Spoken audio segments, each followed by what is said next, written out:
Este programa é livre para todos os públicos. Pelo sinal da Santa Cruz, livrai-nos Deus, nosso Senhor, dos nossos inimigos. Em nome do Pai, do Filho e do Espírito Santo. Amém. Amém. Hebreus capítulo 12, versículos do 1 ao 13. Hebreus capítulo 12, versículos do 1 ao 13. Assim nos diz o Senhor. Portanto, com tamanha nuvem de testemunhas em torno de nós, deixemos de lado tudo o que nos atrapalha e o pecado que nos envolve. Corramos com perseverança na competição que nos é proposta, com os olhos fixos em Jesus, que vai à frente da nossa fé e a leva à perfeição. Em vista da alegria que o esperava, suportou a cruz, não se importando com a infâmia, e assentou-se à direita do trono de Deus. Pensai, pois, naquele que enfrentou uma tal oposição por parte dos pecadores, para que não vos deixeis abater pelo desânimo. Vós ainda não resististes até ao sangue na vossa luta contra o pecado. E já esqueceste as palavras de encorajamento que vos foram dirigidas como a filhos? Meu filho, não desprezes a correção do Senhor. Não te desanimes quando Ele te repreende, pois o Senhor corrige a quem Ele ama e castiga a quem o aceita como filho. É para a vossa correção que sofreis. É como filhos que Deus vos trata. Pois qual é o filho a quem o pai não corrige? Pelo contrário, se ficais fora da correção aplicada a todos, então não sois filhos, mas bastardos. Ademais, tivemos os nossos pais humanos como educadores aos quais respeitávamos. Será que não devemos submeter-nos muito mais ao Pai dos Espíritos para termos a vida? Nossos pais humanos nos corrigiam como melhor lhes parecia, por um tempo passageiro. Deus, porém, nos corrige em vista do nosso bem, a fim de partilharmos a sua própria santidade. Na realidade, na hora em que é feita, nenhuma correção parece alegrar, mas causa dor. Depois, porém, produz um fruto de paz e de justiça para aqueles que nela foram exercitados. Portanto, firmai as mãos enfraquecidas e os joelhos vacilantes. Tornai retas as trilhas para os vossos pés, para que não se destronque o que é manco, mas seja curado. Palavra do Senhor. Graças a Deus. Graças a Deus, portanto, com tamanha nuvem de testemunhas em torno a nós. É importante a gente ter isso aqui diante dos olhos. Uma nuvem de testemunhas. Quando a gente diz uma nuvem, às vezes parece que é algo que se dissipa, algo que você não pode tocar. Não pensa numa nuvem como essas do céu, não. Pensa numa nuvem de mosquitos, uma nuvem de abelhas, não é? É tanta gente junta que parece formar uma nuvem.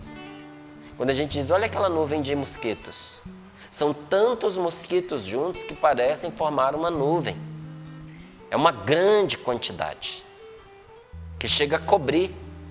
As nuvens não cobrem a terra? Então, assim, a palavra de Deus está nos dizendo, nós estamos cobertos de olhos que nos veem. Há uma nuvem de testemunhas, de pessoas que olham por nós, no céu e aqui na terra. Os olhos estão voltados para nós. Você não se engane que os olhos dos seus filhos estão sobre você. E seus filhos aprendem mais pelo que você faz do que pelo que você diz. Os seus amigos te veem o tempo inteiro, não é? Até mesmo para medir a força desta amizade, a força desta união. Mas muitas vezes os nossos amigos, antes de tomar uma decisão, olham para nós e se perguntam como é que ele faria. E tem momentos que até nos abordam e perguntam: o que você acha dessa situação? Como é que você faria? Porque os olhos estão postos sobre nós. Então vamos aproveitar, diz a palavra de Deus, já que tantos nos veem, que tantos olham para nós, e vamos colocar de lado tudo que nos atrapalha e o pecado que nos envolve. Meus irmãos, nós não estamos às escondidas. Olha, é uma ilusão a pessoa que pensa que ninguém está vendo o que ela faz. Olha, tudo que acontece dentro de uma comunidade como é a Canção Nova é o que acontece fora na vida. Toda comunidade religiosa é um quadradinho, um retratinho, um recorte da vida, não é? Então você pergunta assim, o que tem na Canção Nova? Tem de tudo. É uma família. É uma família, tem todo tipo de gente. Tem o mais saudável, tem o mais doente, tem o mais forte, tem o mais fraco, não é? Tem aquele que é mais esperto, tem aquele que tem mais dificuldade, não é? Todo tipo de gente a gente tem na Canção Nova. E ninguém entra numa comunidade porque é santo. As pessoas entram numa comunidade para serem santas, para se santificarem. Então, quando uma pessoa olha para uma comunidade como é a nossa, procurando gente santa, pode encontrar e pode não encontrar. Porque está todo mundo em processo de santificação. Só que o que é interessante numa comunidade é que tudo dentro dela é mais intenso. Tudo é mais intenso. A amizade é mais intensa, mas a antipatia também pode ser. A dedicação é mais intensa, mas a preguiça também pode ser. Então, tudo que acontece dentro de uma comunidade fica mais evidente. Não tem lugar melhor para você conhecer gente do que dentro de uma comunidade. E quando eu digo conhecer gente, não é conhecer quantidade. É conhecer a pessoa por dentro. E olha, às vezes dentro da comunidade a gente fica com dó de algumas pessoas. Por que fica com dó? Porque a pessoa acha que engana. E está todo mundo vendo. Vê a esperteza, vê a mentira, não é? Vê ajeitando só o seu lado. Tudo isso numa comunidade fica claro. E pode ser que alguém pergunte assim, mas então não é melhor pedir essa pessoa para sair? Não, é melhor ter paciência. Porque estamos todos em processo de conversão, de transformação e de mudança. Mas a gente faz papel feio, faz papel ridículo quando a gente acha que a gente está sendo esperto, porque sempre tem um mais esperto que a gente. E basta que um que é esperto perceba para contar para todo mundo abre os olhos. Então não vale a pena a gente enganar as pessoas, não vale a pena a gente querer viver de aparências, porque na verdade a gente só engana a si mesmo. Então, já que isso é verdade, acontece numa comunidade e acontece dentro de casa, na família. Porque você que tem uma família, se você vive bem dentro da sua família, você vai concordar comigo. Quem vive bem dentro de casa sabe que dentro de casa é impossível enganar. Não dá para enganar. Não é? A gente sabe quando o filho está falando a verdade e quando não está. A gente sabe quando um cônjuge está escondendo uma coisa ou não. A gente sabe. Porque é tudo muito claro, muito transparente. Mesmo que você não saiba o que é, você sabe que tem alguma coisa errada. Então, não viver de aparências. Não fazer esse papel de bobo, achando que está enganando os outros. E já que é assim, olha o que a palavra de Deus nos diz. Já que as coisas estão às claras, vamos pôr de lado o que nos atrapalha. E o pecado que nos envolve. Tem coisa que não é pecado, mas está atrapalhando você. Olha, tem gente que não nos leva ao pecado, mas atrapalha muito a nossa vida. até essa pessoa tomar atento. Às vezes você precisa deixar de lado um pouquinho, não é? Tem gente que fica assim, se martirizando quando pensa em deixar de lado alguém. Meu amigo, todo mundo com quem você não se envolve está deixado de lado na sua vida. Você não vai conseguir se envolver com todo mundo. A gente precisa fazer escolhas. E nós precisamos escolher quem vai conosco na mesma direção. Entende? É impossível você caminhar com uma pessoa que está na contramão daquilo que você quer viver. É impossível.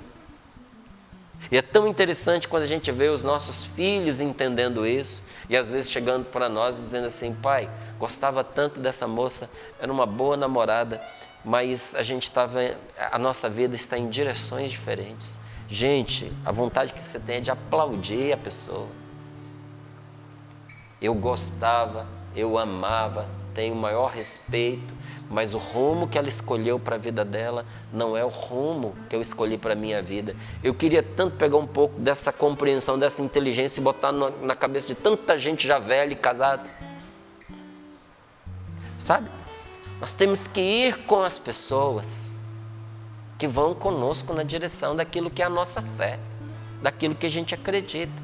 E às vezes tem gente que entra na nossa vida pela astúcia até do maligno para atrapalhar a nossa caminhada, para desanimar a gente da fé, para desanimar a gente do ser humano, para fazer com que nós desacreditemos dos relacionamentos, das amizades, das pessoas. É importante caminhar com prudência, é importante caminhar com cuidado, mas nunca caminhar com descrença e com desânimo. O fato da gente ter que ter sabedoria para caminhar com as pessoas não significa que a gente tem que desacreditar das pessoas, gente. Porque olha, quem vive nos extremos ou é ingênuo e cai em toda a armadilha que os outros põem na sua estrada, ou negam o ser humano, desprezam e tomam ódio de todo mundo. O desequilíbrio é sempre ruim. É nem lá e nem cá. Temos que ter prudência porque nós caminhamos com pessoas frágeis. Caminhamos com pessoas também feridas pela vida. Caminhamos ao lado de pessoas condicionadas pelas experiências ruins que tiveram na sua história. Caminhamos com pessoas que ainda estão iludidas de que enganam os outros. Caminhamos com pessoas que querem tirar vantagem de tudo. Caminhamos ao lado de pessoas que foram muito feridas, machucadas na vida, sofreram muita maldade e não encontraram ainda a Deus. Não curaram o seu coração. E desafogam essa maldade sobre as outras pessoas, fazendo maldade.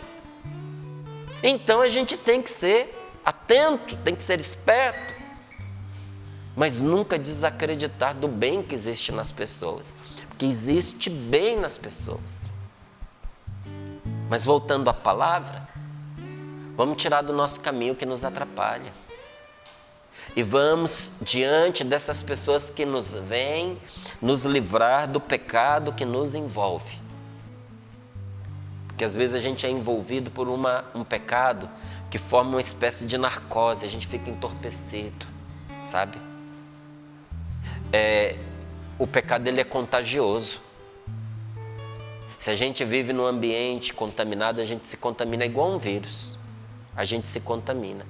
É que nem você entrar num bar onde está todo mundo fumando. Não precisa acender o cigarro. Você vai fumar aquela fumaça que está ali, não adianta.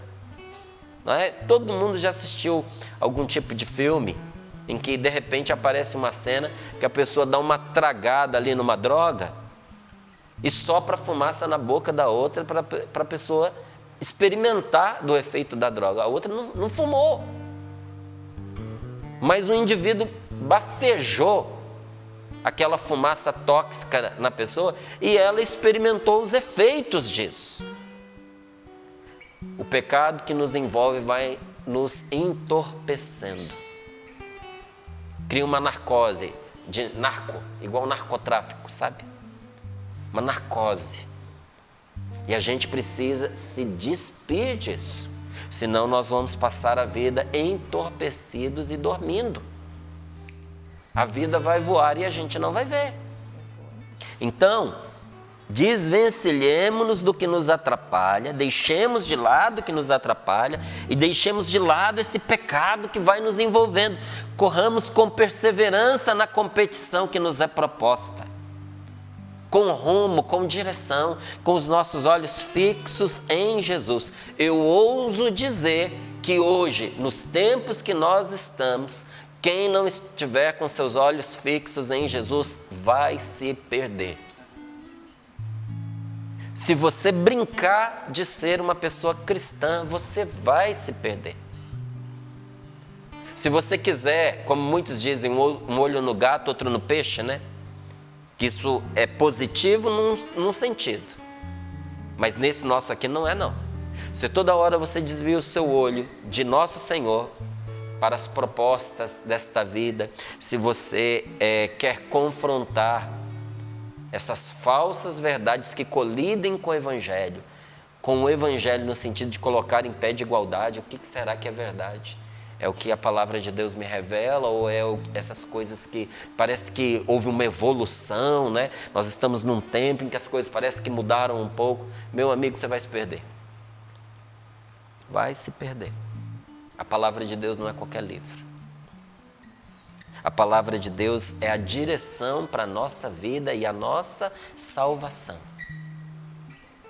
O apóstolo diz: essas coisas foram escritas para que creiais, para que tenhais fé e para a vossa salvação. A palavra de Deus é para que nós creiamos, para nos dar fé e para a nossa salvação. O que é que está acontecendo com quem não tem os olhos fixos em Jesus? Você já se perguntou? Eu te respondo: me diga você. E me diga se não são pessoas que estão adoecendo emocionalmente, psicologicamente, perdendo o sentido da vida, angustiadas, frustradas, com uma vida estéril, é só casquinha, não tem força, não tem resiliência, não aguentam nada, gente. Não aguentam nada. Então eu digo a você, está na hora da gente parar com os nossos dodóizinhos. Ai, porque eu estou afetado com isso, porque eu estou afetado com aquilo, porque eu estou afetado. Meu amigo, enquanto você está reclamando, a vida está passando. Olhos fixos em Jesus. Deus nunca pediu de nós o que a gente não dá conta de fazer. Vamos fazer bem o que está em nossas mãos, com garra, com determinação, com coragem. Vamos ser testemunhas da verdade e do bem. Não vamos abrir mão do que é certo. Com coragem e confiando em Deus. Sabe, parar de ficar olhando para as nossas feridas, para as nossas mazelas, para as nossas carências, porque eu. Não. Quando eu digo porque eu, os meus olhos estão em mim.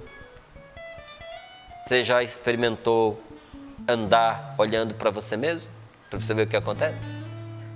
Faz a experiência, vai na rua, fica olhando para o seu pé, para você ver o que vai acontecer. Já experimentou andar de bicicleta olhando para o pneu? Vai rodar. Vou te dar um conselho. Não faz. Não vai ser bom para você. Se você quiser andar de bicicleta, você tem que ter os olhos fixos no horizonte. Você tem que olhar para frente. É daí que vem o seu equilíbrio. Você tem que olhar lá onde o céu e a terra se encontram. Se você quiser ter equilíbrio na vida, você tem que olhar lá onde o céu e a terra se encontram. Onde foi que o céu e a terra se encontraram? Onde foi que o céu e a terra se uniram? Onde foi que o divino e o humano se encarnaram? Em Jesus Cristo, nosso Senhor. Você precisa e eu preciso e nós precisamos ter os nossos olhos fixos em Jesus, que vai à nossa frente. Vai à frente da nossa fé. Quando eu tenho os meus olhos em Jesus, Ele vai puxando a minha fé, vai puxando a minha fé. A minha fé não é perfeita. Minha fé não é perfeita. Nós não somos maduros na fé. A gente vai amadurecendo. E quem vai puxando a nossa fé, de fé em fé, vai nos fazendo crer. A gente começa crendo pouquinho, com dificuldade, parece que a gente nem acredita. E de repente a fé vai fortalecendo, fortalecendo, fortalecendo, chega a um ponto que você não troca Jesus por nada desta vida, por nada desse mundo. É Jesus quem vai à frente da nossa fé e a leva à perfeição. Aí a palavra de Deus nos faz uma comparação, olha aqui. Em vista da alegria que o esperava, Jesus suportou a cruz. Em vista da alegria que o esperava, suportou a cruz. Não se importando com a infâmia, não é? Que é uma fama ruim, é o todo tipo de xingamento, de desmerecimento, não se importou com o que falavam dele, com o que pensavam dele, suportou, não se importando com a infâmia, assentou-se à direita do trono de Deus. Pensai, pois, naquele que enfrentou uma tal oposição por parte dos pecadores, para que não vos deixeis abater pelo desânimo. Quando você quiser desanimar, pensa no que Jesus enfrentou da parte de quem estava no lixo da vida, no pecado. Imagine, você pense naquilo que em Jesus, que enfrentou uma tremenda oposição por parte daquelas pessoas que estavam no erro, no pecado e na maldade. Acho difícil você desanimar depois disso. Por isso, olha, um conselho. Tenha na sua casa a cruz de nosso Senhor Jesus Cristo e preferencialmente tenha com o Cristo crucificado. Porque a cruz sozinha diz pouca coisa, viu? A cruz sem o crucificado é só 2 pedaços de madeira cruzado. Mas com o crucificado, ela nos mostra a que ponto o amor é capaz de chegar para salvar. O dia que você se perguntar assim, a que ponto pode chegar alguém que ama para salvar a pessoa amada? Olhe para a cruz de nosso Senhor Jesus Cristo e você vai descobrir a que ponto se chega.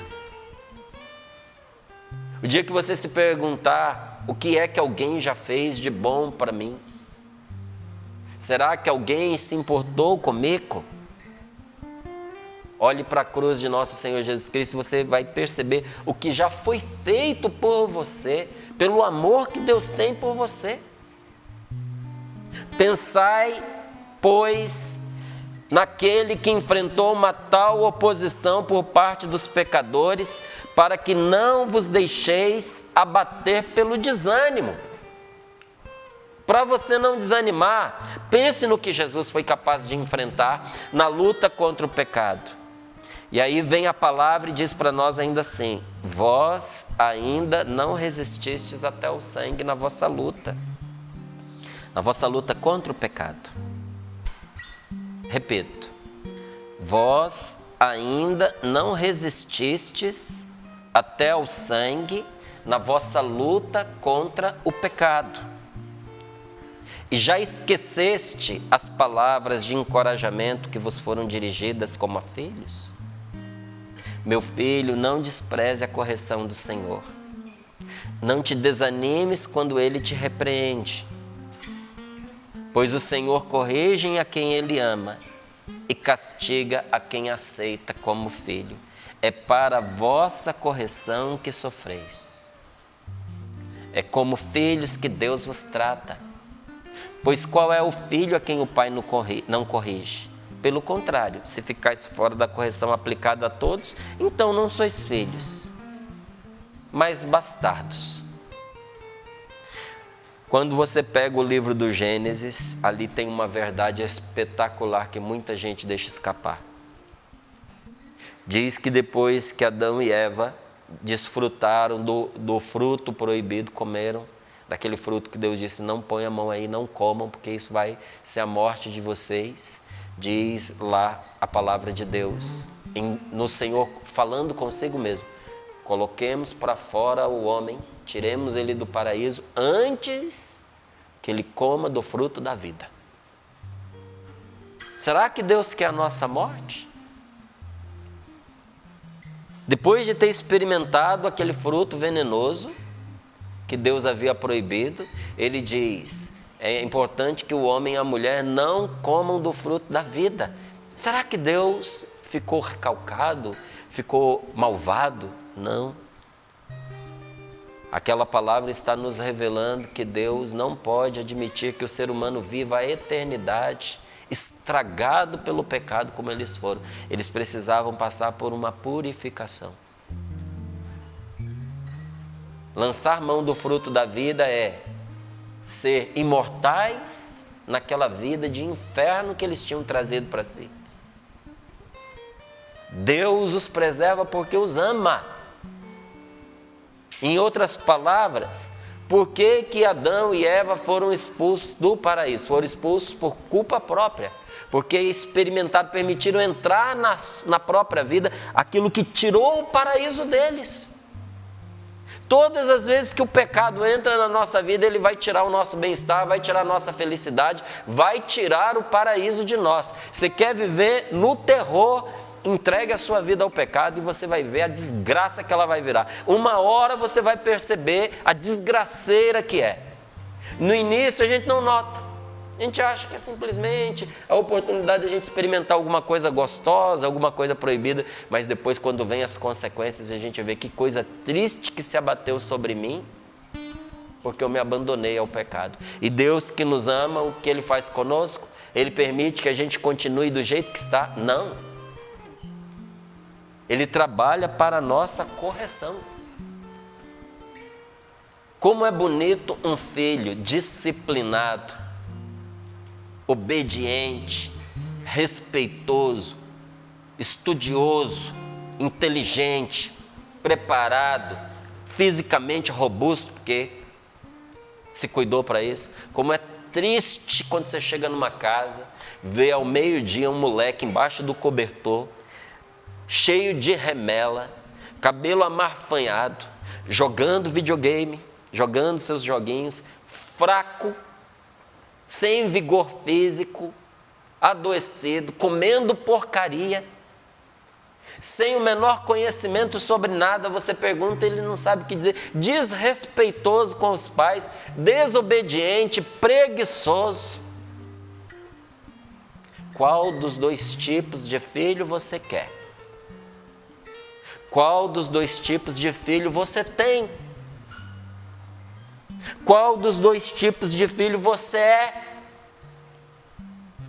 Agora, ninguém se torna uma pessoa preparada sem passar pela disciplina, sem passar pela correção, sem passar pelas tribulações, de jeito nenhum. Deus nos permite passar por tribulações, para nós não esquecermos que esta vida acaba e que não podemos, por causa deste tempo, pôr a perder a nossa alma. Imagine você que essa vida não acabasse e que ela fosse sempre do jeito que ela é. Você podia ficar até alegre agora, mas depois você ia ficar desesperado. Imagine que sua vida não mudasse mais. Eu digo a você, de verdade, eu sou feliz com a minha vida. Sou feliz. Mas eu não quero que ela fique do jeito que ela está, não. Eu sou feliz porque eu também sei que ela não parou, que ela está em crescimento. Mas ter a convicção, a certeza de que minha vida vai ser só isso, gente, é desesperador. Você saber que você não vai mudar mais, que você não vai melhorar mais, que você não vai experimentar mais paz, mais amor, mais alegria, que você não vai crescer. Isso é desesperador. Deus nos permite passar por tribulações para nós não esquecermos que esta vida tem fim, que esta vida acaba, e para, por causa desta vida terrena, nós perdermos a vida que não acaba. Por que pôs o homem e a mulher para fora do paraíso? Para que eles não comessem o fruto da vida. Porque daquele jeito, no estado em que estava, aquela vida tinha que acabar. Para começar de novo. Eu lembro que quando eu entrei na Canção Nova, A minha turma de noviciado ela foi tão ruim, mas tão ruim. Você pensar, né? É para desiludir mesmo você que acha que a Canção Nova é perfeitinha, de gente perfeitinha. Não, a Canção Nova é de Deus. Agora a gente que está aqui, nós temos que caminhar. Minha turma de noviciado que entrou foi tão ruim, que depois de um mês o Padre Jonas teve que ir lá. Imaginando. Fazer um restart, começar do zero, e fez um exorcismo na casa. Não estou brincando, não. Fez uma oração de exorcismo na casa inteira, porque às vezes não é a prática de um pecado, assim, ninguém fez nada de escandaloso, mas o ressentimento, a maldade, a falta de perdão, a maneira mundana de viver, às vezes de jogar com as pessoas que nos acompanham quando a gente entra para a igreja, entra para uma pastoral, entra até para o clero, entra para uma comunidade, aquilo atrai o mal. E dá-lhe correção, né? Padre Jonas fez uma oração de exorcismo e começou tudo de novo, para a gente não perder um ano inteiro de noviciado. Gente, interessante a força da oração de exorcismo. A casa mudou, a gente mudou. No outro dia, era outra coisa. E ali sim nós pudemos viver um verdadeiro noviciado de ingresso na Canção Nova. Foi importante perder aquele mês para não perder o ano inteiro. Às vezes a gente perde alguns prazeres, alguns gostos para não perder a própria alma. Então, não perca, irmão. Não perca a confiança de aproveitar nas coisas espirituais aquilo que você está passando. Aproveita nas coisas espirituais. Quando o Padre Léo estava enfrentando câncer, eu fiquei sabendo que Dom Alberto Taveira fez uma visita para ele, para o Padre Léo. E o Padre Léo ali, tomado nas dores de um câncer terminal. E sabe o que Dom Alberto dizia para o Padre Léo? Não dizia, não chora não, fica tranquilo, fica calmo. Não, sabe o que o Dom Alberto dizia? Aproveita tudo, não desperdiça nada. Ofereça esse sofrimento para Jesus. Ofereça pelos pecadores. Agora é a hora. Nós precisamos aproveitar tudo que está acontecendo conosco no espiritual. Tudo que está fazendo você sofrer, aproveita no espiritual, nas coisas espirituais. Você ainda tem tempo e não falta ocasião para isso. Das aparições de Nossa Senhora ela diz que nos últimos momentos, antes da vinda de nosso Senhor Jesus Cristo, vai aparecer um sinal que todos reconhecerão. Todos vão reconhecer que a hora chegou. Mas apesar de o sinal vir um pouco antes e as pessoas reconhecerem, não haverá tempo para a pessoa se converter, porque conversão não é assim. Conversão é dobrar o coração. Na última hora, ali na cruz, ao lado de Jesus, o ladrão entrou no paraíso porque alguma coisa aconteceu que o coração dele se dobrou. Mas veja, do lado tinha um outro cujo coração não se dobrou. Deu tempo para um, para o outro não deu. E os dois tinham o mesmo sinal diante dos olhos, um justo crucificado, um homem santo, filho de Deus e próprio Deus, que ali na cruz suportou o que só Deus podia suportar, de um jeito que só Deus podia suportar. Isso era claro para os dois, mas um conseguiu dobrar o coração, o outro não conseguiu. Para um deu tempo, para o outro não deu. Você ainda tem tempo e não falta ocasião para isso. Por que deixar para amanhã? Por que ficar adiando a sua conversão? Para que adiar? Levanta! E começa nesse mesmo instante e diz: agora é tempo de agir, agora é tempo de lutar, agora é a melhor hora para eu me corrigir. Às vezes até alguém ficou ofendido com a descrição que eu fiz, né? A pessoa falou, nossa, me descreveu eu aqui na cama, amarfanhado, não lavei o rosto, jogando. Meu amigo, fica ofendido não. Agora é hora de você se levantar, agora é hora de você se corrigir. Então, chega uma altura que a gente desperta. Nós também já estivemos dormindo. Chegou um dia que eu despertei e entendi que a vida não era só aquilo que eu vivia. Que o mais importante estava escondido aos olhos. Que o mais importante é eterno.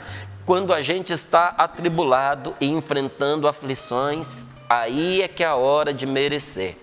Não é o que diz a palavra de Deus no Salmo 65? Convém que passes pelo fogo e pela água antes que chegue ao lugar de descanso. Antes da gente chegar no céu, nós vamos passar por muitos momentos de fogo. Tem muitos momentos que parece que a correnteza vai arrastar a gente. Mas a gente vai passar pelo fogo e a gente vai passar pela água. Se a gente estiver segurando na mão de Jesus, nada vai arrastar a gente. Nós vamos passar pelo fogo e não vamos nos queimar. Nós vamos enfrentar as correntezas e não seremos arrastados por ela. E com Jesus nós vamos chegar ao lugar do descanso. Mas para isso a gente precisa lutar. Se você não for exigente consigo mesmo, se não se esforçar violentamente, você não vencerá o vício, não vencerá o pecado e nenhuma coisa pela qual vale a pena lutar.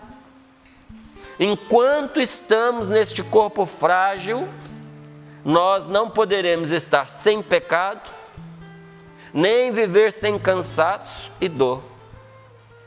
Quem não quer descansar? Quem não quer curtir sem por isso ficar na miséria? Não é porque você viver a sua vida só curtindo, você vai ficar na miséria. Tem que trabalhar também, não é? Quem não quer só descansar, curtir, passear? Qualquer um. Mas como pelo pecado nós perdemos a inocência, nós perdemos também a verdadeira felicidade. Por isso é necessário que nós tenhamos paciência e esperemos a misericórdia de Deus até que a maldade se acabe e a mortalidade seja destruída pela vida. Feche os seus olhos um pouquinho, se você pode, para a gente rezar. Como é que eu vou fazer, Márcio? Paciência e determinação. Paciência com você mesmo. Paciência em recomeçar. Por isso é necessário que nós tenhamos paciência e contemos com a misericórdia de Deus. Até quando? Até que a maldade se acabe. A maldade vai acabar, gente. Pode ser que alguns de nós não vejamos isso nesta vida. Alguns verão. Mas a maldade vai se acabar.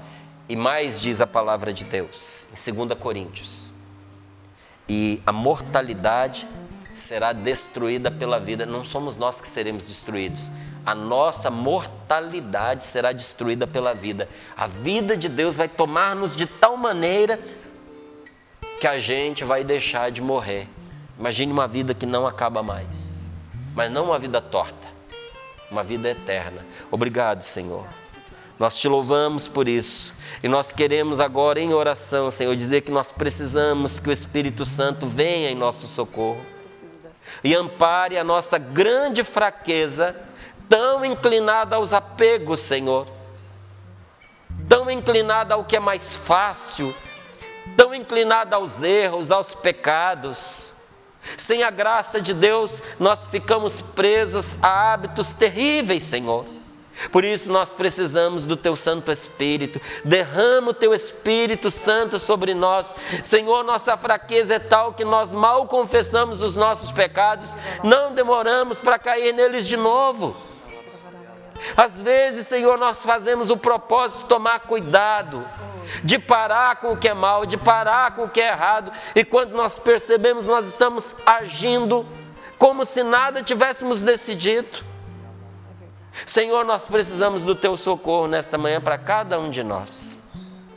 O Senhor nos diz na Sua palavra que nós somos filhos e que o Senhor cuida dos seus filhos, que o Senhor liberta os seus filhos, que o Senhor corrige os seus filhos, que o Senhor educa os seus filhos. Senhor, eu sou seu filho e eu preciso desta Tua ajuda na minha vida.